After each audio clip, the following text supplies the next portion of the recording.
Hey, welcome back, everybody. Wanted to have a kind of a special video today. Unveil some things that I recently added to my collection. As you know, I got some Jerry Lucas cards in the last few weeks. Told you I might have a chance to see him. I went to the, this is actually at the West Virginia Sports Legends Hall of Fame in Arty, West Virginia. And last year, Jerry Lucas was the guest speaker. This year they brought him back. Got some autographs from him last year, including 2 rookies and 2 second-year cards. Got 2 rookies this year. He's a very nice guy. Absolute living legend, 84 years old. And didn't get these 2 signed. Just didn't want to press the issue. But probably regret that. Should have probably asked him. He was very accommodating, very nice. But yeah, he's absolute living legend. Of course, his basketball prowess. 12 seasons in the NBA, 7-time NBA All-Star. He was on the 60 Olympic team, and that's what he was brought this year. He was brought back to speak about his relationship with Jerry West. Jerry West, as you know, is a West Virginia sports legend, and he was actually there at the groundbreaking of this museum and Hall of Fame in 2014, and I was there to get to see Jerry West and meet him and get some pictures with him. Got his autograph.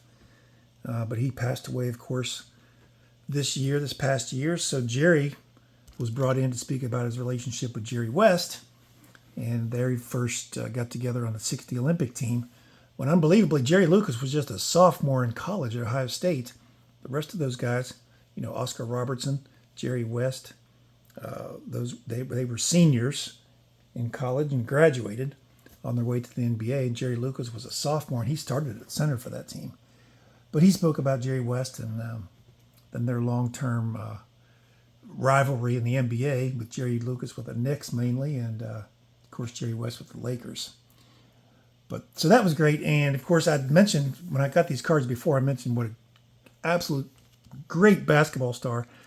You know, he was a state champion. He was a national champion at Ohio State. He was an Olympic gold medal winner, and he was an NBA champion.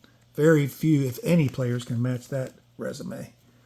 And then his memory is just unbelievable. You know, he's famous for memorizing 50 pages of the Manhattan phone book when he played for the Knicks, and told us he memorized the entire New Testament on his first Christian walk.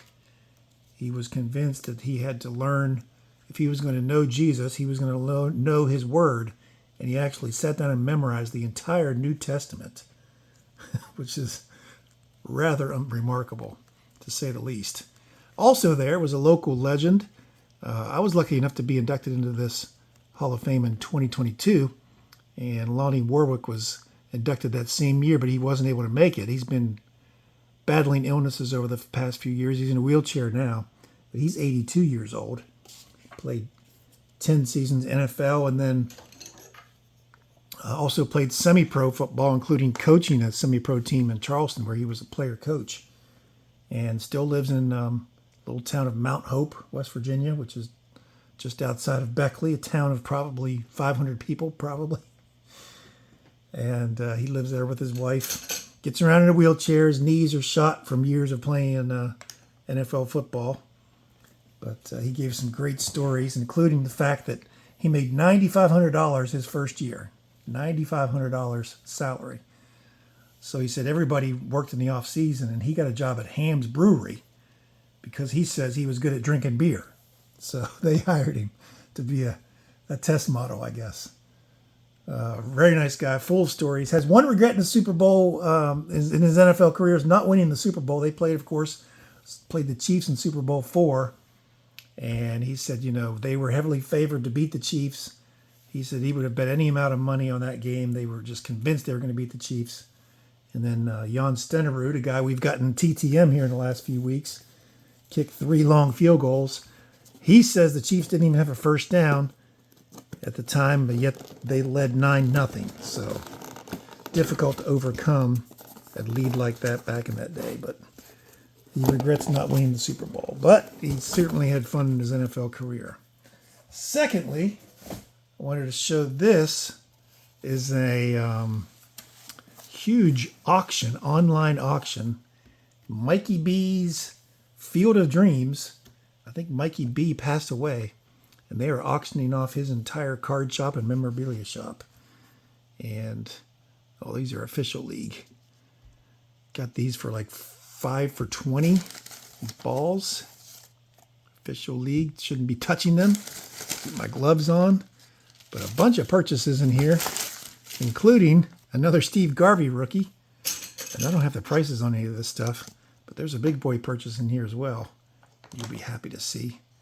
Put these Jerry Lucas cards back. Those are Jerry Lucas rookie cards, 1970 tops. Of course, you know the story goes.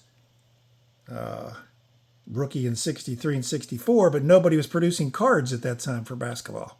They were making football and baseball cards, but not basketball. So the first year that Topps came back was 1970. So much like the 86 Fleer set with the Jordan rookie, anybody who was a rookie from 81 to 86 had their rookie cards, quote unquote rookie cards, in that 86 Fleer set. That's why that's so valuable. But this is pretty tremendous here. Lot 487, the Jim Hart St. Louis rookie, Sports Illustrated, 1967. Hopefully he can sign that. TTM. 6 balls altogether. 1 blue strings there. No, 5 balls for $20. Bid on all these lots individually. Now this Sandberg rookie, 83, lot 427. That was described as something different. I could see the picture. I could see it was the rookie card. Described as something different. Maybe that's why people weren't bidding on it. But I got all this stuff at very good prices. Only one, I guess, the big purchase. Don't know what all this means. But these are some cool things right here. Cool cards. All right, these goal line art cards, which are numbered, usually of Hall of Fame players. There's Bobby Bell, Hall of Famer, of course. Very tough to get through the mail. He changes his price every week, it seems. I want 20, I want 25, I want 30. Number out of 5,000, and you're bidding on lots. There's it with the Hall of Fame inscription. Hall of Fame inscription. So got 7 of those for a lot price. Very good price. Forget what it was, but all these lots were just remarkable. I was just like putting a bid in them just to be a placeholder, and ended up winning several of them. So that's probably what he felt when he sold them so cheap.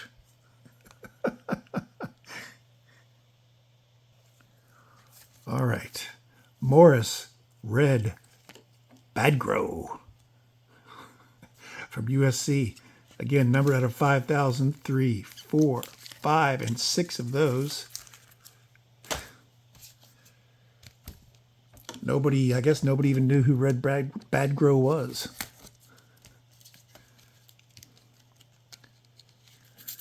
All right. Deacon Jones times 3. The great Deacon Jones. Just amazing deals here. George Connor times 2. Boom. The great Joe Schmidt from Pitt passed away during the while the auction was going on. Actually, I got that for like $4.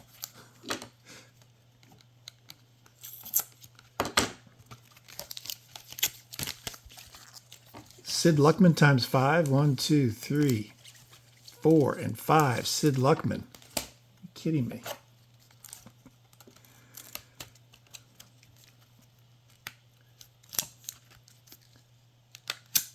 All right. George McAfee, Hall of Famer.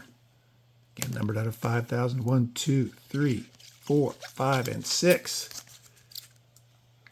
I guess there's just so much stuff in this guy's store or personal collection or home collection all over that they're just putting these stuff in lots because they don't have time or the ability to sell this stuff individually.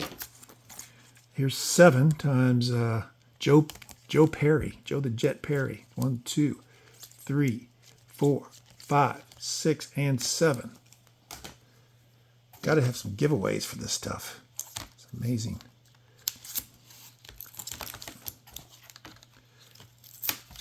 Handled by Chris Thompson Auctions. Never dealt with them before. Bobby Mitchell, 1, 2, 3, 4, 5, and 6. And then the coup de grace.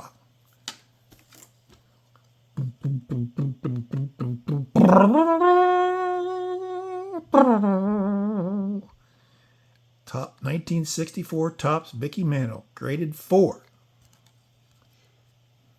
Not 4B, 4. Couldn't give a, couldn't see it in great detail because of the pictures, but it looked pretty well centered. A little off left to right, of course. That's why it's a 4. The back looked pretty well centered. Little corner damage right there, but it's a mantle and it's a 4. 64 Topps. A great set just for its cleanliness and its plainness. I kind of like it. Those plain old sets. 64, 65, 67 is one of my favorite sets of all time, and that's really just really plain. But that's it. What'd you think? A little in-person with Lonnie Warwick. Check him out for yourself.